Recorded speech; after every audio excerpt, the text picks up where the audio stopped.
رحمت دو عالم صلی اللہ تعالی علیہ وسلم فجر کی نماز کے بعد صحابہ اکرام کی طرف منہ کر کے بیٹھے.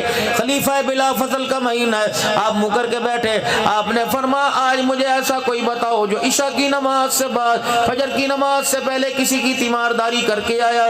جناب عمر رضی اللہ تعالی عنہ کھڑے ہوئے, کہنے لگے یا رسول اللہ میں عشاء کی نماز کے بعد عبد الرحمن بن عوف بیمار تھا, میں اس کی تیاری میں اس کی تیمارداری کر کے آیا.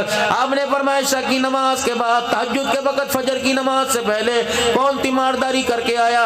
جناب سیدنا صدیق اکبر رضی اللہ تعالی عنہ نے ہاتھ کھڑا کر دیا کہ یا رسول اللہ مجھے پتہ فلانا صحابی بیمار تھا, میں بھی تھوڑی دیر پہلے اس کی تیمارداری کر کے آیا. پھر اگلا ارشاد رسول اللہ صلی اللہ تعالی علیہ وسلم نے ارشاد فرمایا, آپ نے فرمایا کون ہے جس نے آج نفلی روزہ رکھا؟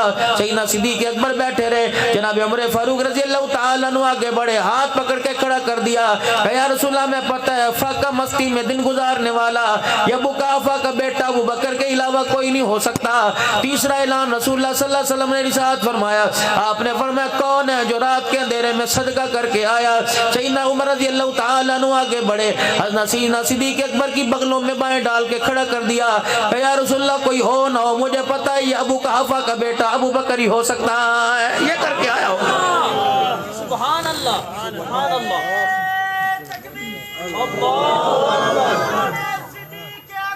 زندہ باد, زندہ باد, زندہ باد, اللہ اکبر. سبحان اللہ. دن کے اجالے میں صدقے خیرات کا پتہ, رات کے اندھیرے میں تُونے صدقہ کیسے کر دیا؟ ابو بکر تو اتنا سخی کہاں سے ہو گیا کہ فقیروں کو تہجد کے وقت فجر کی نماز سے پہلے تیرے دروازے کا پتہ لگ گیا کہ یا رسول اللہ صلی اللہ تعالی علیہ وسلم آج میں تہجد کے لیے اٹھا, میری گھر والی میرے ساتھ اٹھی, میرا پوتا بھی میرے ساتھ اٹھ گیا, میں نے تہجد کی نماز پڑھی, میرا پوتا میرے ساتھ کھڑے تہجد کی نماز پڑھ رہا تھا. اللہ اکبر. جب میں نے اپنے بچے کو پوتے کو سجدے میں دیکھا, اپنی نسل اپنے خون کو سجدے میں دیکھا تو میرا دل باغ باغ ہو گیا. میں نے اپنی گھر والی سے کہہ دیا ننھا مجاہد ہے, ننھا عبادت گزار ہے, صبح صبح اٹھا اس کے لیے ناشتے کا انتظام کر دے. میری گھر والی نے اپنے پوتے کے لیے 2 روٹیاں پکا دی. ابھی میرا بچہ روٹی کو ہاتھ لگانے لگا, میں نکلا, میں نے کہا بیٹے ابا کے ساتھ مسجد میں آ جا. مسجد سے جب میں گھر سے مسجد کی طرف جانے لگا, گھر کا میں نے پردہ ہٹایا, کوئی سائل میرے گھر کے دروازے پہ بیٹھا تھا اور اس نے میرا دامن پکڑ کے کہا ابو بکر اتنی بے فکری کی نیند سو رہے, تجھے پتہ نہیں مجھے بھوک لگی, ساری رات ہوگی میں تیرے دروازے کے اوپر بیٹھا ہوا ہوں. اللہ اللہ. اس وقت کے فقیروں کو پتا تھا اللہ اکبر ابو قحافہ کا بیٹا مشکل وقت میں ابو بکر کام آئے گا. اللہ اکبر. امام الانبیاء صلی اللہ تعالی علیہ وسلم ہجرت کی رات دروازہ تو علی کا بھی تھا, اور میرے عزیزو جھگڑنے کی بات نہیں. کیا رسول اللہ صلی اللہ علیہ وسلم کو بیٹی فاطمہ کے دروازے کا پتہ نہیں تھا؟ کیا علی کے دروازے کا پتہ نہیں تھا؟ کیا میرے عزیزو عمر کے دروازے کا پتہ نہیں تھا؟ کیا عبد الرحمن بن عوف صحابہ کے دروازے کا پتہ نہیں تھا؟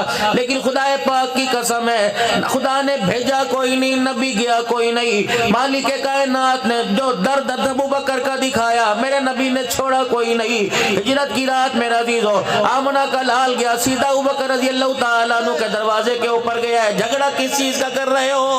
نہ میں تھا نہ آپ تھا, نہ کتابیں لکھنے والے تھے, نہ قلم تھا, نہ کرسی تھی, نہ اس وقت سیاہی تھی, نہ دوا تھی. رات کا اندھیرا تھا, چڑیوں کو بلبلوں کو انسان تو دور کی بات ہے, چڑیوں کو بھی کوئی پتہ نہیں تھا. ختم نبوت کا تاج پہننے والا ہجرت کے رات کس کے دروازے پہ جا رہا ہے؟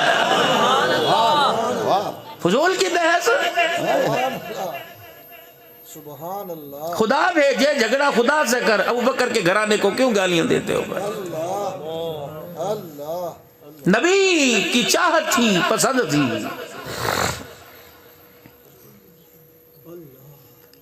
فقیر کو سائل کو کہنے لگے میاں اللہ اکبر کیوں میرے دروازے پر آیا؟ اے ابو بکر میں تیرے دروازے پہ اس لیے آیا, کسی کے گھر ملے نہ ملے تیرے گھر ضرور ملے گا. جناب سیدنا صدیق اکبر رضی اللہ تعالیٰ عنہ واپس پلٹے, اپنے پوتے کی چنگیر میں سے ایک روٹی اٹھائی, فرمایا بیٹے ایک بے گزارا کر لے, تیرے سے ضرورت مند گھر کے دروازے کے باہر بیٹھا ہوا. یا رسول اللہ صلی اللہ تعالیٰ علیہ وسلم میں روٹی کا ٹکڑا دے کے اس فقیر کو آ گیا. اللہ کے پاک پیغمبر صلی اللہ تعالیٰ علیہ وسلم کی طرف طرف سے ہاں نہ کا جواب نہ آیا۔ صدیق اکبر کہتے ہیں میں نے نگاہ اٹھا کے دیکھا، مکے کی در یتیم کی آنکھوں میں آنسو اتنے کہ آپ کی آنکھوں کی پلکیں بھر گئی، آپ کی آنکھوں کی پلکیں گیلی ہو گئی۔ فرمایا ابو قحافہ کے بیٹے میرے ساتھ میرا خدا بھی سن رہا ہے، تجھے پتہ ہے اللہ اکبر، زمین پر آمنہ کا لال تیری سخاوت سے مسکرا دیا، اور عرش والے کی طرف سے جبرائیل تیرے پہ خدا کا سلام لے کے آ گیا۔ کہاں رات کا اندھیرا، کہاں ایک روٹی، وہ بھی کسی کی آگے کی بچی ہوئی۔ میرے عزیزو اللہ اکبر، تم کیا سمجھتے ہو ٹوٹی جتی دے دو اس کی بھی ثواب ہے، پھٹی رضائی دے دو اس کا ثواب ہے۔ اور میرے عزیزو انسان تو دور کی بات ہے، جانور کوئی سردی کے اندر ٹھٹر رہو، اسے اٹھا کر کونے میں رکھ کر پراٹھی ڈال دو، خدا کی قسم اللہ اس پر بھی اجر عطا فرمائے گا۔